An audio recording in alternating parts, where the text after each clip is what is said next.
নমস্কাৰ চাবেদসকল কৰ্মচাৰী আৰু পেঞ্চনৰ লগত জড়িত কেইবাটাও গুৰুত্বপূৰ্ণ খবৰলৈ আজিৰ এই ভিডিঅ'টি আগবঢ়াইছে। প্ৰথম খবৰটো হৈছে শিক্ষক সমাজলৈ কঠোৰ নিৰ্দেশনা শিক্ষা বিভাগৰ। প্ৰতিগৰাকী শিক্ষকে 9 বজাৰ পূৰ্বে উপস্থিত হ'ব লাগিব বিদ্যালয়ত। বাধ্যতামূলকভাৱে উপস্থিতি দিব লাগিব শিক্ষা হেতু এপত। একেৰাহে 3 দিন উপস্থিতি নিদিলে গণ্য কৰা হ'ব নৈমিত্তিক ছুটি হিচাপে।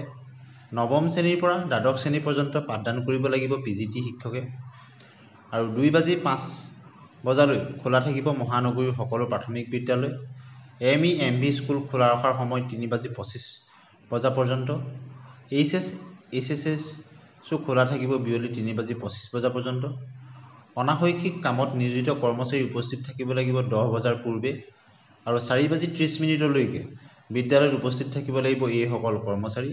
আৰু প্ৰয়োজনীয় নিৰ্দেশনা জাৰি বিদ্যালয় শিক্ষা বিভাগৰ। গতিকে শিক্ষক সমাজলৈ এইকেইটা নিৰ্দেশনা। দ্বিতীয়টি খবৰলৈ আহিছোঁ, যিটো খবৰ OPS অৰ্থাৎ পুৰণি পেঞ্চন সম্পৰ্কত।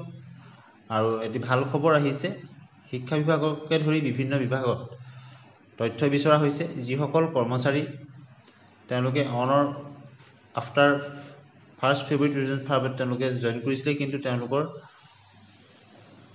বিজ্ঞাপন বা অন্যান্য কাৰ্যপন্থা তাৰ আগতেই আৰম্ভ হৈছিল। তেনেধৰণৰ কৰ্মচাৰী তথ্য বিচাৰি বিভাগলৈ পত্ৰ প্ৰেৰণ কৰা হৈছে আৰু এটা ফৰ্মেট দিয়া হৈছে। সেইকাৰণে এই ফৰ্মেটটো ফিল আপ কৰি নিৰ্দিষ্ট সময়সীমাৰ ভিতৰত জমা দিব লাগিব।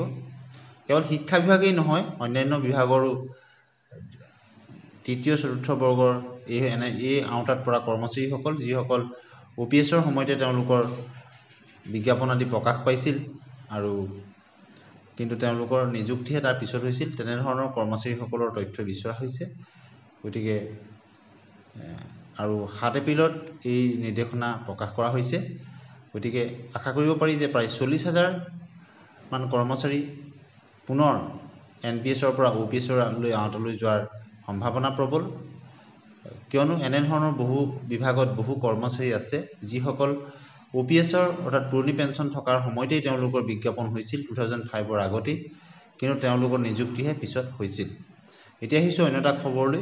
কৰ্মচাৰী মৃত্যুৰ 6 মাহৰ ভিতৰতে নিযুক্তি সম্পন্ন কৰিবলৈ নিৰ্দেশ। বন্ধ নহয় অনুকম্পামূলক নিযুক্তি। 56টা গোচৰৰ ভিত্তিত ন্যায়ালয়ৰ ৰায়। গুৱাহাটী উচ্চ ন্যায়ালয়ে জাৰি কৰা এক গুৰুত্বপূৰ্ণ ৰায় অনুসৰি চৰকাৰী বিভাগসমূহত অনুকম্পামূলক নিযুক্তি বন্ধ কৰিব নোৱাৰিব। পূৰ্বৰ দৰে অনুকম্পামূলক নিযুক্তি যোগ্যতা অনুসৰি বাহাল ৰাখিব লাগিব। লগতে চাকৰিকাল সম্পূৰ্ণ নহওঁতেই মৃত্যুমুখত পৰা কৰ্মচাৰীৰ পদসমূহ বিলুপ্তি কৰিব নোৱাৰিব। উল্লেখযোগ্য যে অনুকম্পামূলক নিযুক্তি বাহাল ৰখাৰ দাবীৰে গুৱাহাটী উচ্চ ন্যায়ালয়ে 26খন আবেদন বেলেগ বেলেগ আবেদনকাৰীয়ে দাখিল কৰিছিল আৰু এই আবেদনসমূহ একেলগ কৰি উচ্চ ন্যায়ালয়ে একেলগে শুনানি গ্ৰহণ কৰে আৰু ৰায় প্ৰদান কৰে। গতিকে অত্যন্ত এটা গুৰুত্বপূৰ্ণ খবৰ। অন্য এটা খবৰ লৈ আহিছোঁ, শিক্ষক নিযুক্তিৰ কাৰণে SOP জাৰি কৰা হৈছে। SOP online transfer of teachers 2025। গতিকে যিসকল শিক্ষক কৰ্মচাৰীয়ে ইয়াৰ যোগেদি শিক্ষকসকলে তেওঁলোকে মিউচুৱেল ট্ৰেন্সফাৰ ল'ব বিচাৰে, এই SOP অনুযায়ী তেওঁলোকে আগবাঢ়িব লাগিব। অন্য এটা খবৰ লৈ আহিছোঁ, কেন্দ্ৰীয় চৰকাৰৰ দৰে অসম চৰকাৰেও 8ম দৰমহা আয়োগ গঠন কৰিব লাগে। পুৰণি পেঞ্চন নীতি বাহাল ৰাখিব লাগে।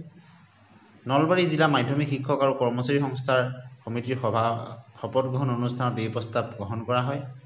অসম চৰকাৰৰ কৰ্মচাৰীসকলৰ বাবে অতি শীঘ্ৰে 8ম দৰমহা আয়োগ গঠন কৰাৰ লগতে নলবাৰী জিলাৰ শিক্ষক কৰ্মচাৰী সংস্থাৰ যি নৱনিৰ্বাচিত সমিতি শপত গ্ৰহণ অনুষ্ঠান, তাত অংশগ্ৰহণ কৰি সদৌ অসম কৰ্মচাৰী পৰিষদৰ সম্পাদক প্ৰধান পংকজ বৰ্মনে এই দাবী জনায়।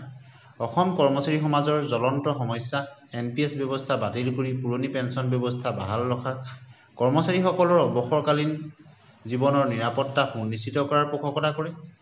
শিক্ষকসকলৰ আৰ্জিত ছুটি 30 দিনলৈ বৃদ্ধি কৰি শিক্ষক সমাজৰ বহুদিনীয়া সমস্যাৰ সমাধান কৰাৰ বাবে চৰকাৰক অনুৰোধ জনায়। ইতিমধ্যে 11 জানুৱাৰী সদৌ অসম কৰ্মচাৰী পৰিষদৰ সৈতে মুখ্যমন্ত্ৰীৰ যি অনুষ্ঠিত হোৱা তাৰ মাইনুচ অনুযায়ী কামখিনি আগবাঢ়িবলৈ তেওঁ দাবী জনায়।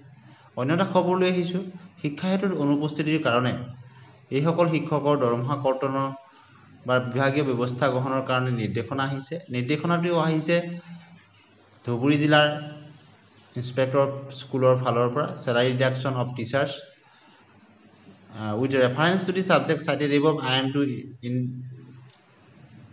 instruct all concerned DDOs to deduct 1 day salary of all the teachers. এদিনৰ দৰমহা কৰ্তনৰ নিৰ্দেশ দিয়া হৈছে।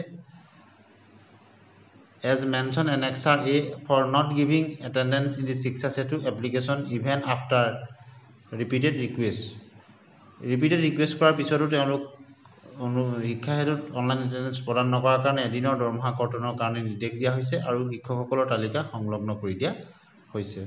ধন্যবাদ।